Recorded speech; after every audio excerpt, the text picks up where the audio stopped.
Am I the butthole for borrowing my husband's work laptop without permission since I bought it for him? Yesterday, I had issues logging into my Facebook account on my computer and went to borrow my husband's laptop to see if I could log in there. The laptop was in his bag and he left for work shortly after. Later I got an angry call from him asking where his laptop was. I said I borrowed it to check my Facebook login, but he ranted about how I caused him grief at work by taking it without even asking. I reminded him of who bought this laptop to begin with, but he said it was supposed to be a gift from me. True, I felt sorry for him and wanted to get him a proper laptop for work, but is it a bad thing? He said still, I shouldn't have taken it and that Facebook login issue was not an emergency. He came home looking upset and avoided me. I thought he overreacted to this, but he snapped and said it caused him crap at work. Doesn't he understand that if you didn't log into Facebook at that very second, you could have missed an important updates on your high school frenemy's latest MLM venture, or a humorous meme that you totally relate to, or a notification that it's the birthday of your mother's neighbor's dog walker? You're the butthole. You're the butthole. First off, you should never use someone's electronics without asking. That's just basic etiquette. But secondly, this is a work laptop. Which means there is likely information on there that you are not privy to see. And then the cherry on top is that because you ignored point 1, he was missing his laptop when he left for work. Grow up. You're the butthole. You didn't ask first, didn't tell him, and let him go to work without his work laptop. Just because you paid for it doesn't mean you have free rein to use it, especially if it's for his work. I would expect this from a child, not an adult. ETA, rain, not rain, today I learned. Are you serious? You're the butthole. It's his laptop and you took it without asking for logging into Facebook? Please apologize to the poor guy. Am I the butthole for leaving my babies inside by themselves? I, 20, am a mother of triplets whom are only 2 months old. I never expected ever in my life that I'd be a mother to triplets, so when I first became pregnant it was definitely the last thing in my mind.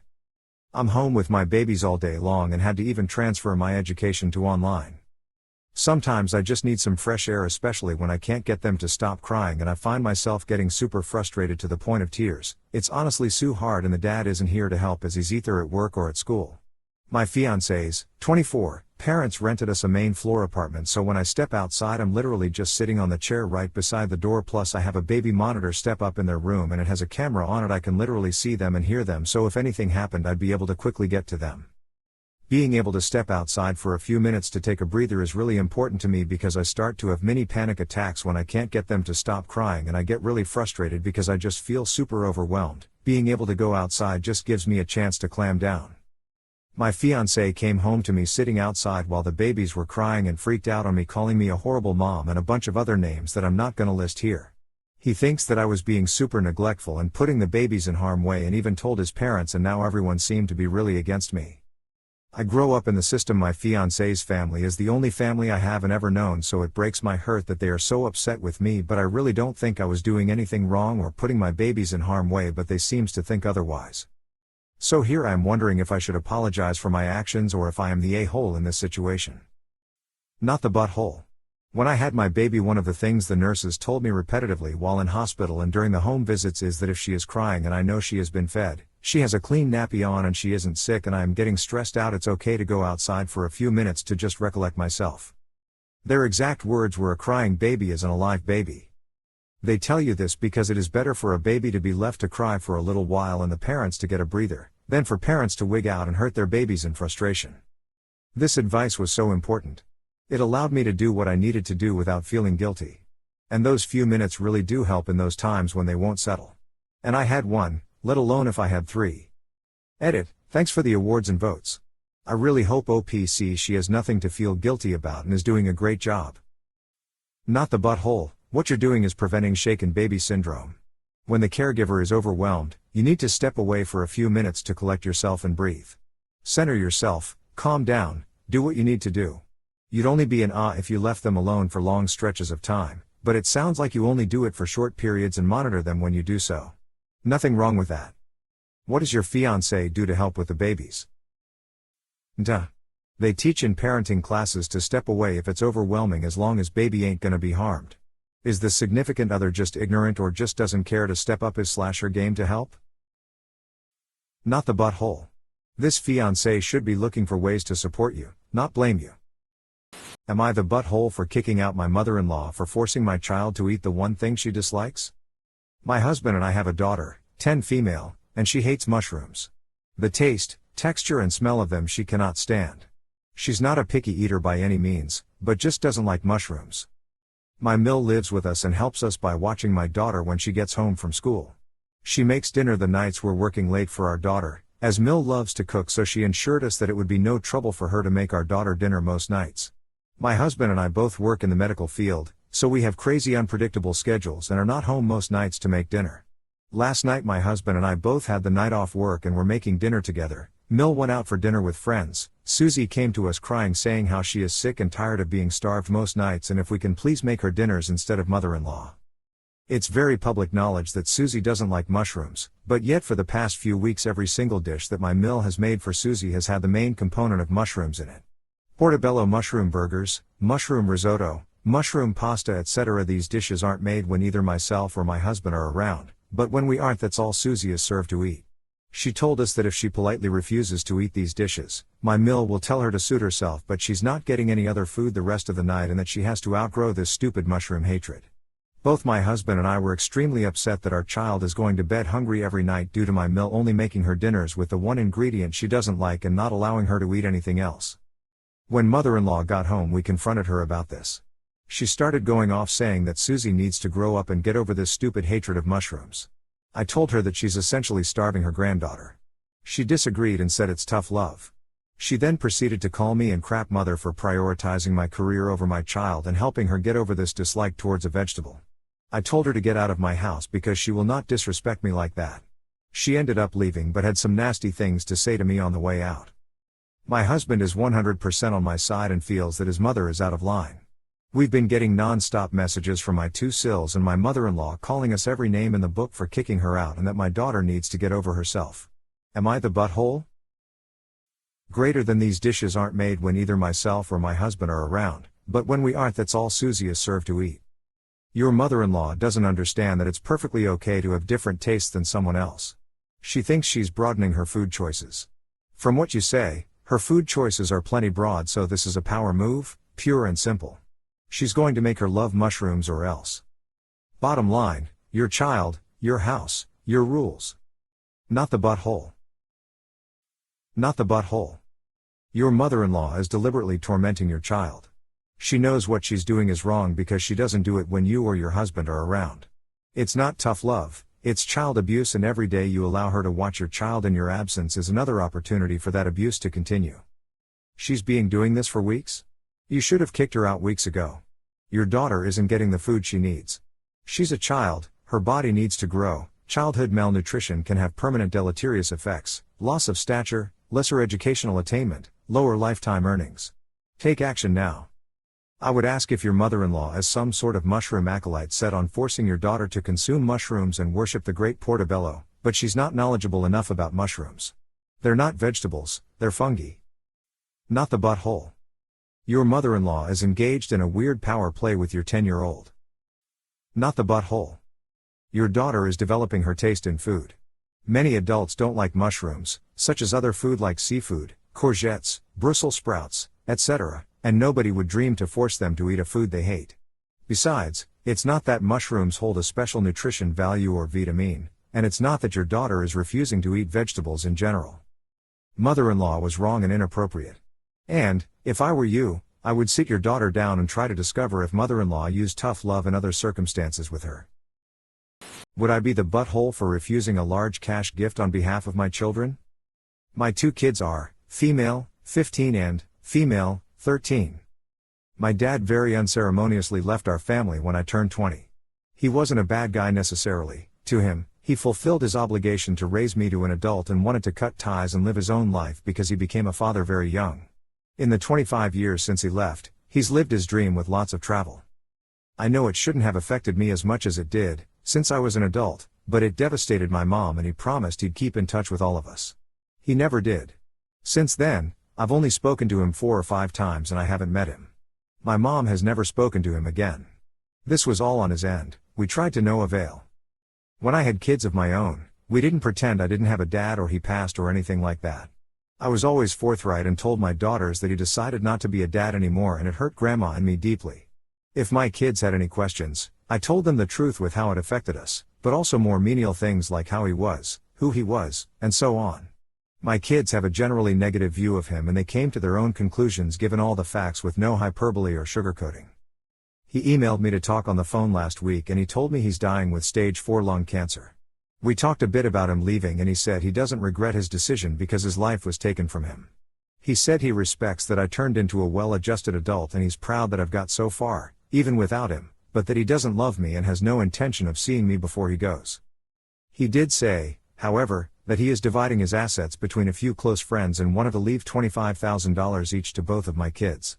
He was a penny pincher but still lived modestly. He only ever worked to maintain, never to grow, so I don't doubt this is a large chunk of his total assets. He said it's only right that they get this money because there is only grandchildren. I'm conflicted because accepting this money means, at least how my brain rationalizes it, that I forgive him or that it's okay or healthy to have lived how he did. I don't want my kids to get a lump sum and suddenly have a change of heart about him. I'm thinking of refusing the money on their behalf because it sets a bad example. My wife stands by my decision. But would I be the butthole to my kids for taking this choice from them? They don't know about it, and my plan is to keep them in the dark about it, possibly forever. You would be the butthole. I don't want my kids to have a change of heart about him. You said it yourself. You want to preserve your kids' negative opinion of him. That's very selfish of you. You want to ensure he dies without ever having done one single nice thing for your kids. Out of spite, you're going to punish your kids because of being mad at your father. And, if your kids ever find out, you're the one they'll be mad at. Sounds like a bad idea to me. You would be the butthole. $25K for each is no petty change. They'd have a safety net to start in life. You shouldn't be punishing your kids for, understandably very grave, mistakes someone else made, and they may come to resent you if they find out in the future. Soft, you're the butthole. Damn, accept the money. I know it's hard, but at the end of the day, it's just money, and where it's from is pretty irrelevant if it helps your children get a good start in life. Your love for your children should be bigger than your hate for your dad. It doesn't have to mean you forgave him.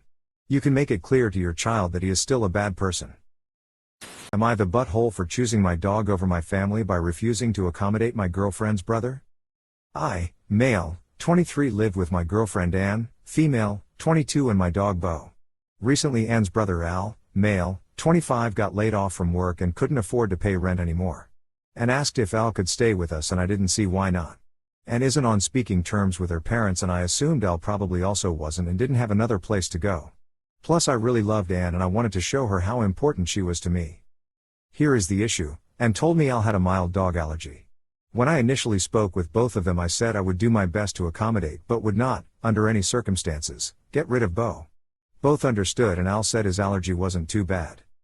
Al moved in, and to be honest, he wasn't a great roommate. He didn't seem to be in a hurry to move out, as he spent most of his time sleeping and playing video games instead of looking for work. He didn't pitch in for chores and let laundry pile up in his room, then acted confused when I told him he had to do his own laundry. He ate the food we cooked but did not help with cooking or buying groceries. Worst, he ordered lots of fast food for himself and left wrappers, bags, and old food in his room, which made the whole apartment smell.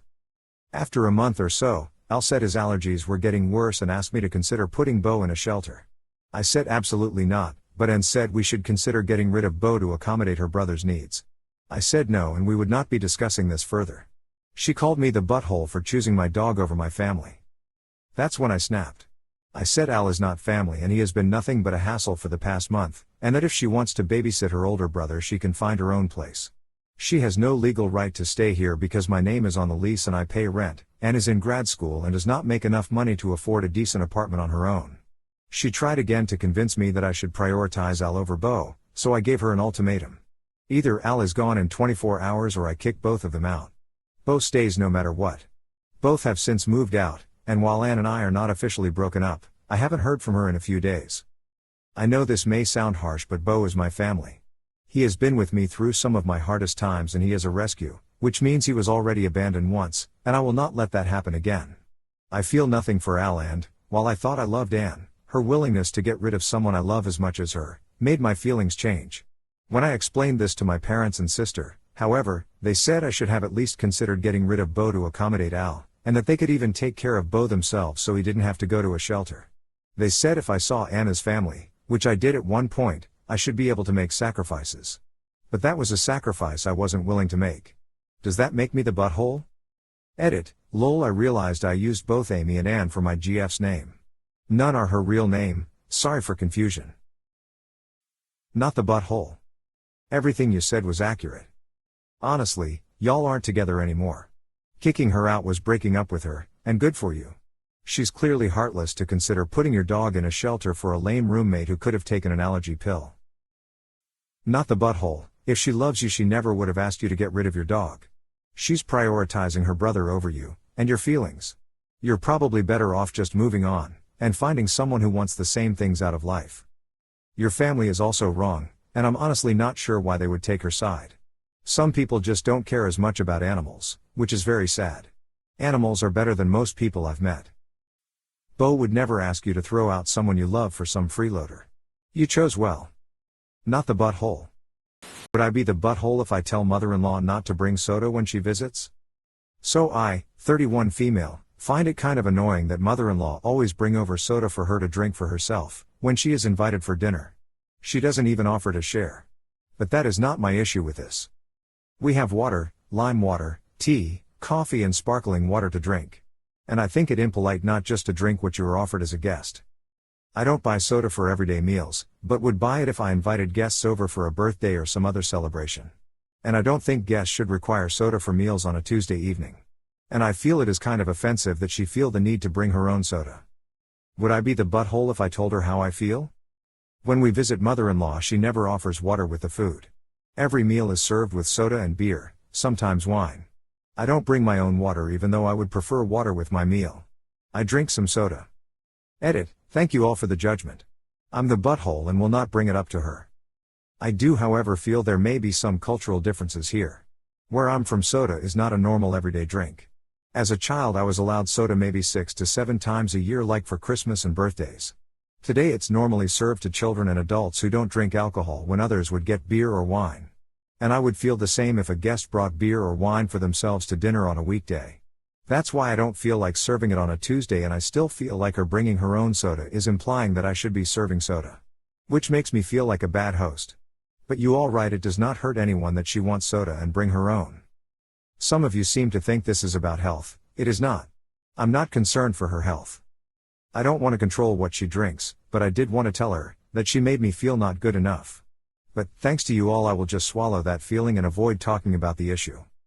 Also some of you asked about children, there are no children involved in this. You're the butthole. Who cares? I mean really, is there so little in your life that this could be an issue? Whether a guest brings soda and drinks it? You're the butthole. Please for the love of God get a grip on your main character syndrome. It's not some personal affront to you that she likes to drink soda at dinner. And honestly since you know she likes to drink soda at dinner and instead of just buying some for her to have when she's over there you've decided to die on the I won't buy soda but also you can't bring your own hill so you're double the butthole. This is an issue entirely of your own creation and it only lives inside your mind, not the real world. Please get a grip. Your mother-in-law is an adult woman who can choose what she wants to drink at any given time without your approval. Am I the butthole for pretending not to recognize my parents when they tried to reconnect? I was raised mostly by my uncle and aunt. My older sister developed a serious illness when I was 6 and my parents decided that they couldn't care for both of us I guess, so they kind of unceremoniously dumped me at my grandparents and my uncle took me in. Didn't even explain to me what was going on, just you're going to go visit Gran for a while and never picked me back up. My grandparents and uncle explained it later, and they were pretty livid at my parents.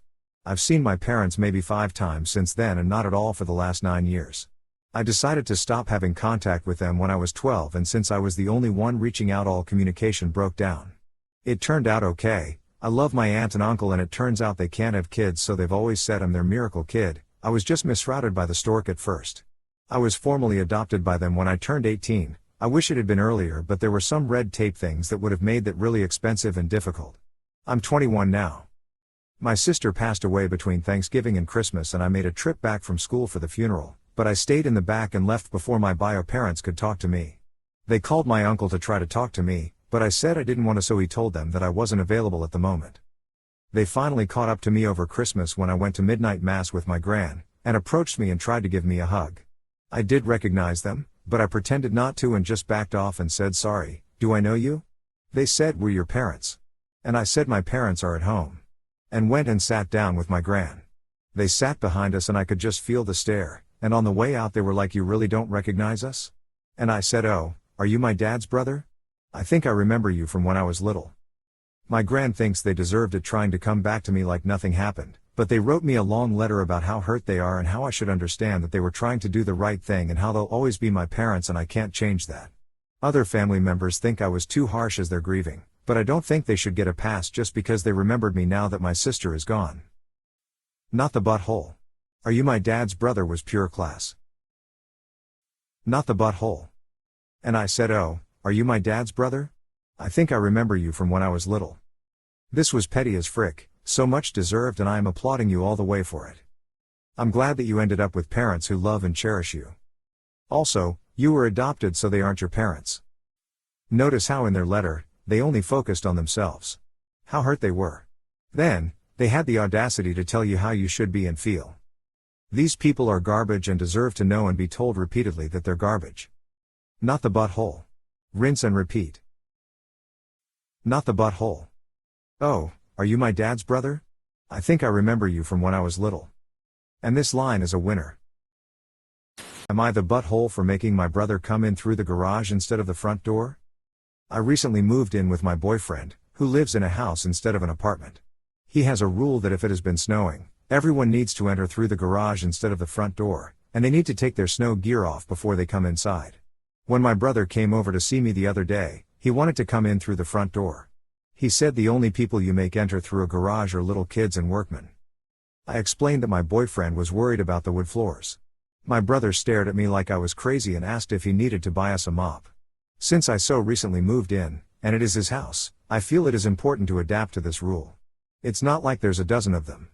My brother ended up not coming inside. My brother says he is disappointed in me and my boyfriend has changed me, but a door is a door. I think he was being stubborn and petty. Then again, he thinks the same thing about me. Not the butthole. I bet it's an older brother who is used to telling you how things are done. He has a rule that if it has been snowing, everyone needs to enter through the garage instead of the front door. It's nothing against him. Everyone follows this rule. He's just being stubborn for no reason. Not the butthole. How can following one simple rule be a sign of you being changed by your BF? LOL. Am I the butthole for telling my mom to give my sister her daughter back? This requires some context, so I'll keep it short. I, 18 female, have a twin sister, 18 female, who's had the same boyfriend since freshman year. He's also 18. He comes from a wealthy family, and had a career lined up for him the day he graduated. My sister is actually pretty responsible, so is he. Which is why it was a shock to everyone when she revealed she was pregnant. She swears they always use protection, and I believe her. She's not the type to skip out on that kind of stuff, nor is he. Well, for obvious reasons she finished senior year via distance learning. The baby was born right after graduation. I should also mention, they are responsible parents, even though they're young. About 2 weeks ago, her boyfriend started his new job and they're about 4 hours away. They moved and have been done for almost 2 weeks now. They agreed to leave the baby here. I still live at home with my mom, while they move everything. I FaceTime my sister every day and she shows me her daughter's room, and it's beautiful. She tells me how much she misses her. 2 days ago, just over a week of moving, my sister told my mom she's going to come get her. My mom said no and that she abandoned her and that she's a gold digger. Then her boyfriend called and my mom said the same thing. They've been going back and forth for 2 days. My sister called me a few hours ago, and said she's not playing any more games with mom, and that tomorrow she's waking up at 4 a.m., and driving down here to demand her daughter back, and if my mom doesn't give her up she says she'll get the police involved, get attorneys involved and do whatever it takes to be reunited with her daughter. After that conversation I went downstairs to talk to my mom. I said she should give my sister her daughter back. She said, "Your sister abandoned this baby, she doesn't deserve her." My mom said my sister is a gold digger and if she wanted her kid she would have got her by now. I reminded her that she does, and I warned my mom that if she doesn't give it to her nicely my sister is not going to be so nice about it. But then my mom said just mind your business, and to be honest, she kind of had a point. This isn't my business. She also said the baby is what brings her joy and she feels a special connection with her that she guarantees my sister doesn't have. I warned her one last time, Mom, don't do this, my sister's name is not messing around and this will get ugly. And that was that. I'm starting to think I was wrong to inject myself. It isn't my business, but my sister is right, she deserves her child back, and I did witness the conversation of my mom offering to watch the child while they moved. Am I the butthole? Update, it is 8:13 right now where I am, and my sister came and got her daughter. My mom did resist though. She said you're too young to be parents and gave her the speech about their special connection, and my sister said I'm not leaving this house without my daughter. Sister threatened to call the police and then mom walked outside to call her friend or something, and my sister just went upstairs into my mom's room, picked up her daughter, and ran out. She is gone now, but I'm meeting her for breakfast soon while she's in town. Mom is crying saying my daughter is heartless and is too young to be a mom. That's all. I just wanted you all to know my niece is safely reunited with her mother, and soon her father as well. You are not the butthole, and that special connection line is scary. Not the butthole. But for real, your sister needs to get her baby away from your mother immediately. Throwing around words like abandoned and special connection are red flags. She knows darn well your sister didn't abandon anything, she just doesn't care about anyone's feelings other than her own. Not the butthole. Your mom could go to prison for kidnapping. I understand she had the responsibility to care for the baby for a time. But if that time passed, and she doesn't return baby? That is literally kidnapping. Not the butthole, and please don't leave that baby alone with your mom. She sounds like a desperate woman and that could get scary real quick.